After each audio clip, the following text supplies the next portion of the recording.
Money McClay के बता, money McClay क्या थी? एक वैश्या थी। वैश्या नहीं थी, वैश्या के वैश्या थी, वैश्या नहीं, वैश्या थी। आपकी वो मनी मैकले किसकी बेटी थी? खाकी वैश्या थी और वो किसको फंसा ली थी? सबसे पहले प्रॉब्लम को। और देखो वैसे किसी का नहीं होता। और ये बात देखो, शादी विवाह भी करिए तो ऐसा लड़का लड़की से मत करिए, ये आपको खानदान को खराब करने वाला है। देख के करिएगा, ठीक है ना? तब छोरा छोरी के नौबत भी आ सकता है। आपको इज्जत पर कीजिए, अगर मान लीजिए कि है ऐसा तो छोड़ दीजिए, देरी भी नहीं करिए, तनी सा शिकायत होगा, नहीं तो पूरा वंश से चल जाएगा वैसा। समझे? ये कोई भारी प्रमाण नहीं है, ये अच्छा प्रमाण नहीं मन में लगा। देखो उसको कंगाल करके कंगी भी भेजा था, याद है? इतिहास गोगलों को भेजा ना? हेलो, कंगी भी भेजा था कि नहीं? कंगी भी कंगाल करके कंगी भी कौन भेजा? महादेव। जब बेचारा गया अपने पत्नी कितना अच्छी थी, उसी को कहते हैं सती, उसी को कहते हैं पतिव्रता। और उसने कहा कि पत्नी को नहीं छोड़ा, भला ही बेचारा। एक सच्ची पत्नी होती है, वो है पत्नी, एक समझो पत्नी जो होती है ना, सच्ची पत्नी, वो दूसरा माँ होती है। वो कब पता चलेगा? जब बुढ़वा का पत्नी मर जाता है, तब बुढ़वा से पूछना कि पनियों न दे वाला कोई है, तब पूछना बुढ़ाऊ से यहाँ पत्नी के क्या महत्व होता है। एक पत्नी दूसरा माँ होती है। पति थकल उकल आता है तो उसका बताओ पानी देता है, सेवा सत्कार करता है, एक दूसरा माँ होता है पत्नी। समझे? कुछ हुआ है तो घर जाकर उसको दे दिया तो लगता है कि हाँ, कैसे मम्मी से जाकर कुछ होता है तो खोजता है कि घटे वाला मम्मी कहते हैं, दूसरा माँ एक पत्नी होती है। ठीक है, अब बताओ वैसे ही देखो आजकल देखिए, आजकल पत्नी ने कनगी वैसा ही थी, दूसरी माँ थी सच्ची पत्नी। बताइए, अपने पति को खाना खिलाने के लिए पायल तब दे दी। पायल ये गहना मूलभूत होता है। पायल बेचने कहाँ गया था? पहले गया था पान नहीं बिका, महंगा बेचने के लिए पहले चोर गया था, चोर महंगा पान बिकता था, पान में बचा नेडुजेलिया ने उसको क्या कर दिया? फांसी दे दिया। बताओ कनगी ने, और कनगी दूसरा शादी भी नहीं, ये होता है सत्ता सती वर्ग। और उसने क्या कर दिया? अपने को क्या किया? चेन में जाके क्या कर दिया? सती हो गए। तब वहां के सेन गुटवन जब देख ले, याद है ना? हम लोग जैसे कहानी बनता है इसी याद रहे। सेन गुटवन क्या कर दिए? पति प्रथा क्या करे बाबू? बोले कि पत्नी पूजा करेंगे और सती पूजा करेंगे, कनगी पूजा। आवाज सेन गुटवन ने कनगी का मूर्ति बनाकर पत्नी पूजा, सती पूजा, कनगी पूजा स्टार्ट कर दिए। ऐसी थी कौन? कनगी। अच्छा, काहे ना इज्जत से नाम लेवा जा रहा, वैसे काहे का है? ठीक है, ये होता है। मनी मैकला गलत थी। मनी मैकला भी कई राजाओं को पटाया और में सबसे सुंदर राजा था, ठीक ना? कौन? उदयन कुमार, या उसको क्या नाम था? अच्छा कुमार। उसको पटाया और वो कहता था शक्तिशाली, और उसको पटाकर उसको हम बोले थे, कंगन के लिए कहा कि हम सबसे सुंदर हैं, हमारे राज्य में कोई भी नारी सुंदर नहीं होना चाहिए और कोई भी गहना नहीं पहनेगा। जब भी कंगन हाथ काट दो, ही कर दो और जेल में बंद कर दो। बताओ ये कहाँ का नियम है? वो ये कौन? मनी मैकला। और मनी मैकला बताए थे, इसकी रचना कौन किए थे? शीतला सत्यनारायण ने किए थे। इस साहित्य में माधवी की पुत्री मनी मैकला, उसकी प्रेमी उदयन कुमार की जानकारी से अक्षय कुमार भी कहते हैं। यह बौद्ध धर्म से संबंधित था। यह साहित्य में कंगन के विषय में जानकारी प्राप्त नहीं दिया। इस साहित्य के तमिल साहित्य को ओडिसी कहते हैं। अच्छा, तमिल साहित्य को सबसे पहले लिखा कौन? ऋषि अगस्त्य। ऋषि अगस्त्य हमारे बनारस के थे। यह साहित्य हमें कंगन के विषय में जानकारी, इस साहित्य को तमिल साहित्य को ओडिसी कहते हैं। ओडिसी कहते हैं। तमिल साहित्य का क्या कहते हैं? ओडिसी। तमिल साहित्य का ओडिसी कहते हैं। चलिए, जीवक चिंतामणि बोले थे कि ज्यादा नहीं याद करना है। इसकी रचना चिंदेवर ने की थी। इसकी सही जन धर्म से है। संगम में 3 संगम हुए थे, बताए थे। पहला संगम कौन कराए थे? ऋषि अगस्त्य कराए थे। नवासी को कवि था, लेकिन दुख की बात क्या रहा, वो पूरा सही जो था ना, जहाँ लिखा हुआ था पूजा पत्र, उस जगह पे क्या हो गया? बाढ़ से हो गया। देखो मत देखो तो उस जगह पे क्या हो गया था? देखो जहाँ मधुरे में हुआ था तमिलनाडु में, बाढ़ के कारण उस जगह पे क्या हो गया था? तब पहला संगम का कोई साहित्य नहीं पढ़ा जाता है। ऋषि अगस्त्य बहुत तेज थे। वो ये भी पूछेगा कहाँ के थे? बनारस के थे, यूपी के। वो दक्षिण भारत में जाके द्वितीय संगम ऋषि अगस्त्य किए थे। लेकिन क्या हुआ? ऋषि अगस्त्य का बीच में ही निधन। तब उसके चेला कौन थे? टोलकापियर थे। ऋषि अगस्त्य भी किए थे, लेकिन वो मर गए थे बीच में ही। तो उसको खत्म कौन किए? और हे बाबू, इसी को और कपाट पूरा में और 3 संगम हुआ है। तीनों संगम के आज पढ़ेंगे। इस साहित्य का नाम क्या है? टोलकापियर। इसको तमिल का व्याकरण भी कहा जाता है। विस्तार पूर्वक हमारे में 3 संघों द्वारा रचित गए।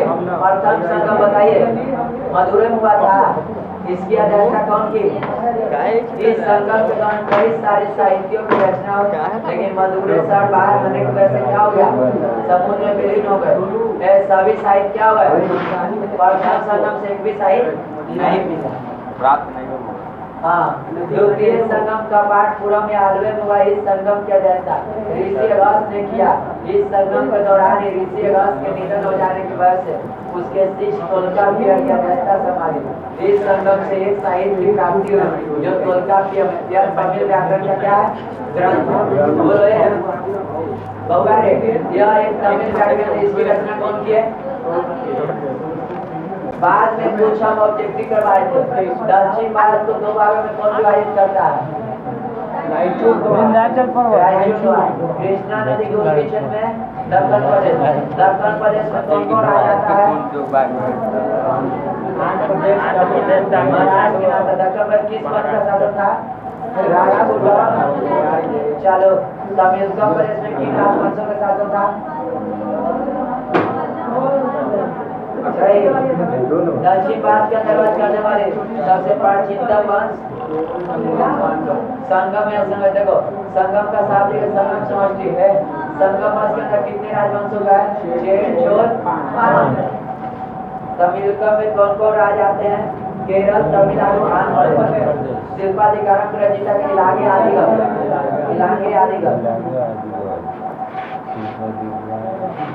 शिल्पाधिकारम में किसकी कहानी का विवरण है? शिल्पाधिकारम का समर्पित इलाहाई और ऋषि नामक से होमर ने लिखा। कौन लिखा था? मणिमैथिली के रचयिता कौन है? सिद्धनाथ। मणिमैथिली में किसकी जानकारी है? कंगन साहित्य ओडिसी किसे कहा गया? मणिमैथिली। सीमा की चंदी रचना बोले थे देवर लगा मार देना। ये कौन से 2 उदाहरण धर्म से, तीसरा है जैन धर्म से। और बोलो, प्रथम संगम आयोजन कहाँ हुआ था? द्वितीय संगम का आयोजन कहाँ हुआ था? अच्छा, तोल्काप्पिय में किस भाषा में है? तमिलकम ना। ये हो गया था। आज यहाँ से पढ़ना तृतीय संगम। देखो, तृतीय संगम कहाँ हुआ? देखो होगा रे। तृतीय संगम द्वितीय से ऋषि अगस्त पहला, दूसरा भी ऋषि अगस्त किए थे, पीछे में मर गए। तो उनका चेला कौन? तोल्काप्पिय ने किया, और उसका नाम है ग्रंथ कौन? तोल्काप्पिय, जो तमिल का क्या है? व्याकरण। चलिए, बहुत अच्छी बात। तीसरा संगम उत्तरी मधुरै में हुआ, जिनकी अध्यक्षता कौन के थे? नकीरत। कौन के थे? याद रखना, नकीरत। कोई नाम है? नकीरत। कई सारे साहित्य इसमें, बहुत सारे साहित्य। तीसरा संगम की बताओ, अध्यक्षता कौन की है? नकीरत, यानी नकियार वाला नकीरत। और एक कई सारे साहित्य में कुछ नाम है, परिपादक, पैरिसी, नत्रिनय। बोलो कंतुक है, यानी कैसे? अब याद कैसे करिएगा? तो ये हुआ बस। पहला साहित्य में तो कुछ होवे नहीं किया, पहला संगम। दूसरा में ये हुआ तोल्काप्पिय। तो तीसरा में बाकी जो बनेगा तीसरा संगम में। नहीं समझे? खाली वो तोल्काप्पिय हम याद रखेंगे, अब बाकी जो भी आ जाए तमिल साहित्य में देखा तीसरा संगम। बात हम बोल रहे हैं, समझ रहे हैं? बस पहलका में तो कुछ नहीं हुआ, दूसरका में हुआ तोल्काप्पिय। दूसरका याद रखना, बाकी कोई भी पूछे तृतीय संगम हुआ। एक अध्यक्षता कौन की है? नकीरत। कौन की है? नकीरत की है। बाकी सब याद करने की जरूरत नहीं है। ऋषि अगस्त हम बोले थे, ऋषि अगस्त कहाँ के थे? काशी के थे, बनारस के थे। और दक्षिण भारत में गए आर्य समाज, बुद्धिजीवी समाज का निर्माण किए। हम लोग आर्य लोग हैं। तृतीय संगम का आयोजन कौन किए? नकीर बहुत बड़ा इसका मधुरै में हुआ। इस संगम की अध्यक्षता कौन की है? नकीरा ने। इस संगम के दौरान कई सारे तमिल साहित्य की रचना हो, परिपालक बता पूछेगा। संगम तीनों समूहों का संरक्षण, मतलब संरक्षण मतलब समझते हैं? संरक्षण का मतलब नहीं हुआ टुकड़ा, मतलब की सुरक्षा। संरक्षण का मतलब होता है कि ऋषि उसकी आया तो खान पीन कौन राजा कर रहा है? बता बहुत दिल वाला लोग ब्राह्मण लोग को खिलाया, समझे? जो पुजारी रहेगा ही, तब 5 लोग पुजारी थे, 5 लोग तब न हुआ है नेटोजिलियन गलती किया, तब न अपने आप को मार दिया। चलो मारता, आज के लोग कितना गलती करता है, कहता जा लो भगवान एक गलती माफ कर दो, गलती माफ कर दो। आपको बताओ इसमें कहाँ गए थे? इसका सब 5 राजा का संरक्षण दिया। इसे पता चलता है कि 5 लोग पूजा पाठ में ध्यान देता था, शायद पढ़ा लिखा जाता था, और जब तीनों को संरक्षण प्रदान किया। और संकल्प काल में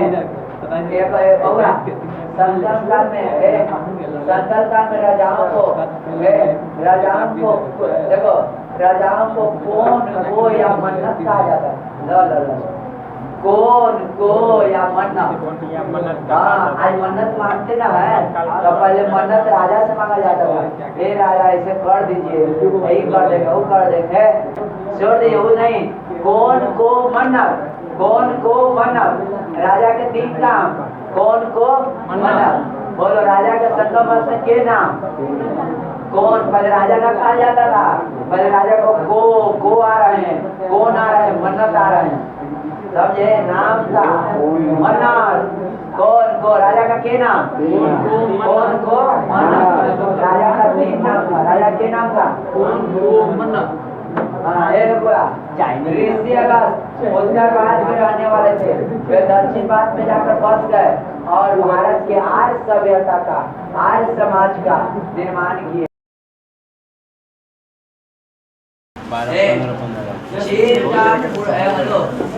आपको कहेगा संगम का सबसे पुराना वंश कौन था?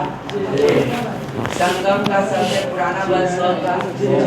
देखो संगम में के वंश चेर, चोल और पान। देखो एकदम आराम से याद करिए, चेर, चोल और गौची पान।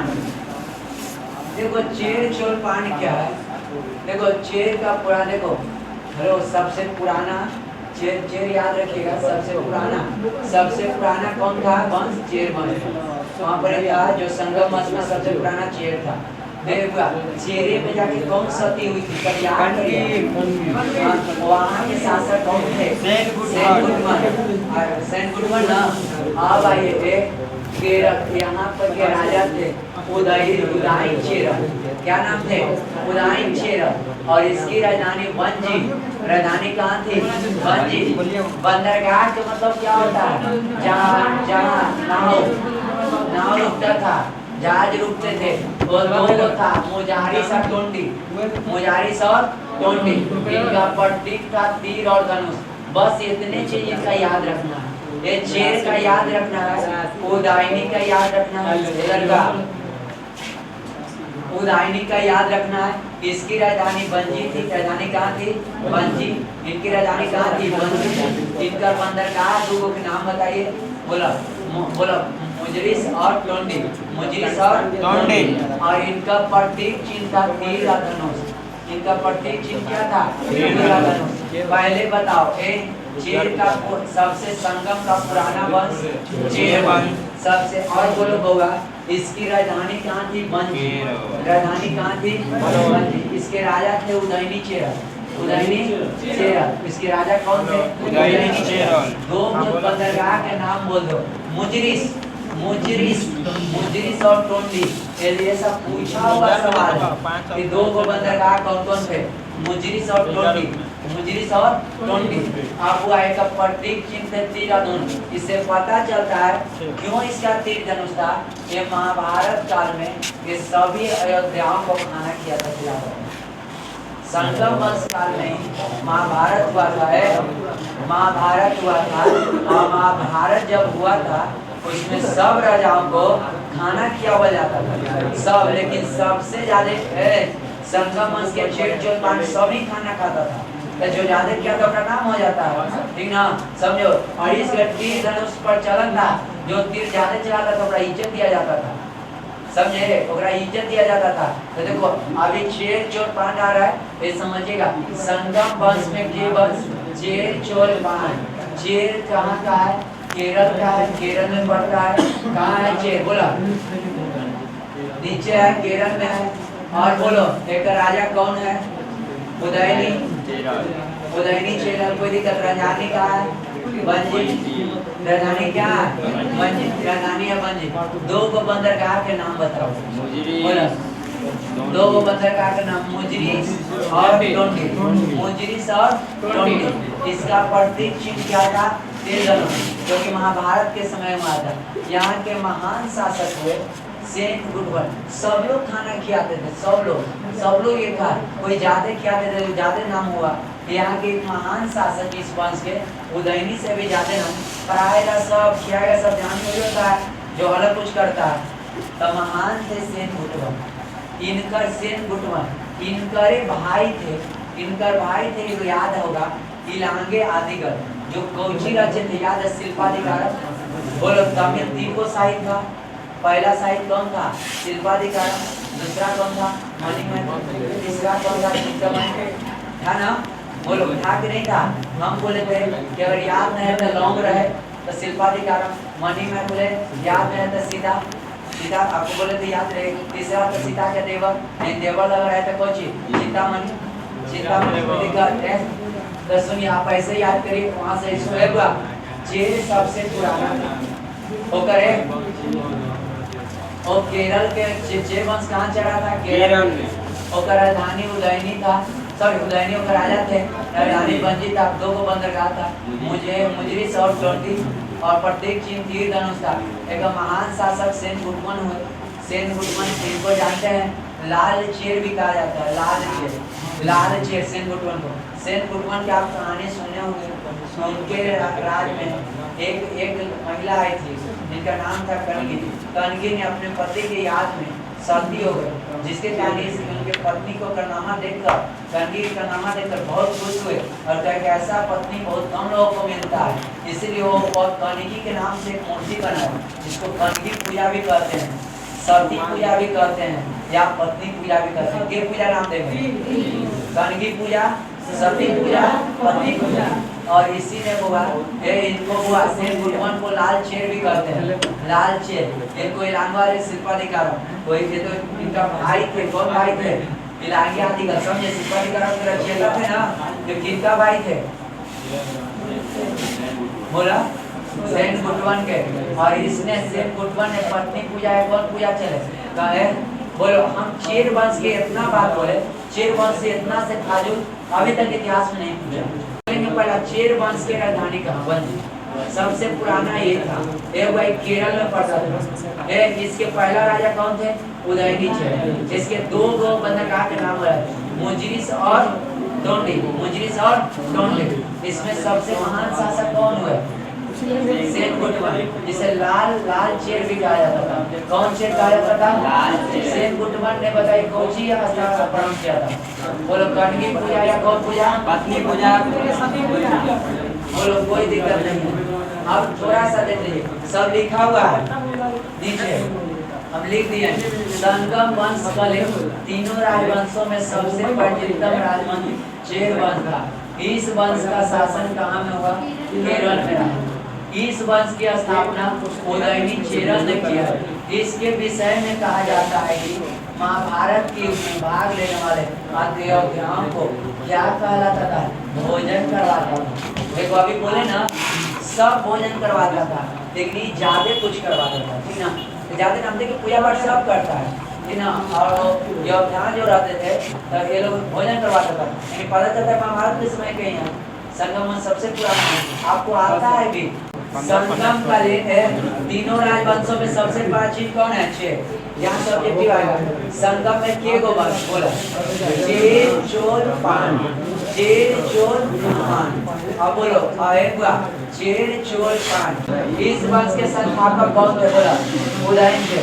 महाभारत के सारे योद्धा को खिलाते थे, सब लोग खिलाते थे, सब लोग। लेकिन इनका नाम ज्यादा है, जिसके कारण महाभोजन युधियन चेरल भी कहा जाता है। महाभोजन युधियन चेरल किसको कहा जाता है? उदयन चेरल को। वो कहाँ से राजा थे? बोला चेर वंश के राजा थे। बोलो कोई भी कहते संगम वंश का सबसे पुराना वंश चेर वंश। चेर वंश के राजा उदयनी चेरल। चेर वंश के राजा कौन थे? वो किसको खाना खिलाते थे? महाभारत के योद्धा को। पप्पू यार गदावा, वो किसको खाना खिलाते थे? इसीलिए महाभोज योद्धा भी कहा जाता है। उसकी राजधानी बोला बंजी। दो गो, आप देखिए आप क्वेश्चन में दो गो बंदरगाह मुंजिरी और टोंटी, मुंजिरी और टोंटी, ये सब पूछिए, ये दोनों पूछले है, इसको लाइट कर दिया, पूछले है। आपको जाके देखिए क्रमोरा में अगर होगा तो पूछले है, मुंजिरी से या टोंटी है। इस राजवंश का महान शासक कौन हुए? सेनगुटमान। इतिहास में इसे कोटि का लाल शेरली का नाम जाना जाता है। इन्हीं के शासनकाल में कनगी नामक महिला सती हो गई, जिसके सम्मान में सेनगुटमान की पत्नी पूजा या सती पूजा कनगी पूजा प्रमुख। इस वंश के शासक आदि ईमान ने गन्ना की खेती करना प्रमुख है। पूछ सकता गन्ना की खेती कौन? आदि ईमान कौची की खेती? इस वंश का अंतिम शासक कौन था? सही है। तो खेती कौन कौन आया इस वंश में? पहला आया उदयनी, दूसरा सेनगुटवन, तीसरा कौन है? आदि ईमान, चौथा कौन आया? अंतिम शासक। सही है। कौन आया? सही है। चेर वंश का चेर वंश से क्या ज्यादा नहीं पूछा। दो बंदरगाह के नाम बताओ, मुंजिसी और टोंटी। मुंजिसी और टोंटी।